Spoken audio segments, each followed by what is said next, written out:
This is the sub-channel to my fitness channel, just my little way of helping us relate to the world more positively by exercising our minds and our spirits just as much as we should be exercising our bodies, right? So today's virtue is excellence.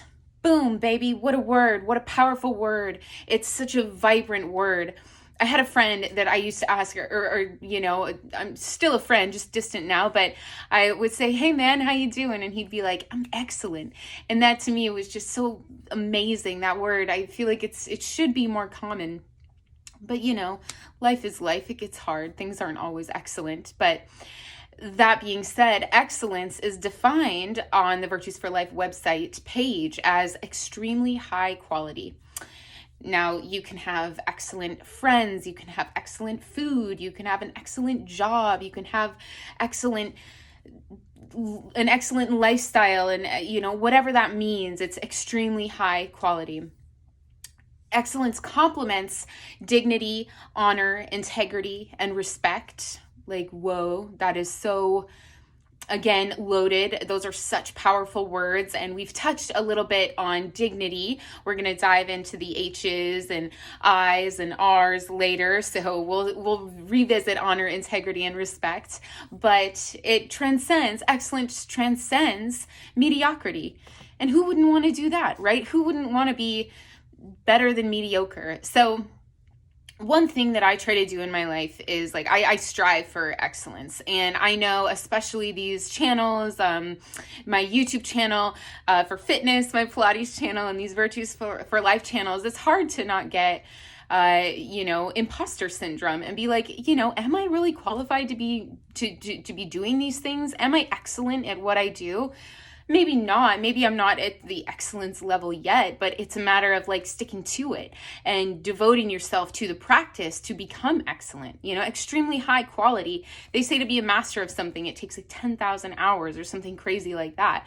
Well, if I don't put in the effort to get greater, excellence can never really be accomplished, And I think that's almost a reassuring thing to know.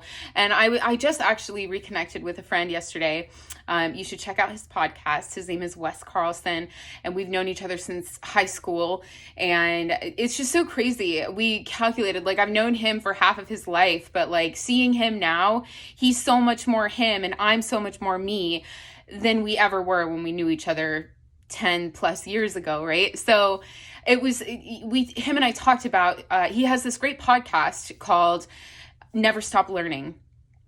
I really hope I got that right. I'll put a little plug in for you, but I tuned into a couple of episodes. But yesterday, what we talked about was the idea of just the imposter syndrome of am I really qualified to be talking about what I'm talking about or doing what I'm doing? Well, that's so hard to say. And like I said, it's a matter of sticking to the practice, sticking to the craft is how you attain your qualifications. That's what qualifies you, is the fact that you're willing to do it. And I've seen far more people far more qualified than myself who aren't having these discussions. And so maybe this is our way, my friend and I's way of opening the door for these discussions. I mentioned that in last week's Virtue, is that I know I'm not the most qualified person to be talking about these subjects and topics and whatnot, these virtues, but who else is going to start the conversation? I don't want to wait to start this. I want to have excellent conversations. I want to have vibrant, lively, meaningful conversations. And you can't really have those without challenging yourself toward excellence. It's almost like an end goal, that feeling of being excellent at something takes that effort of maybe feeling that sense of, oh gosh, imposter syndrome, or the feeling of I'm not good enough to be doing this, or I'm not good enough at this yet.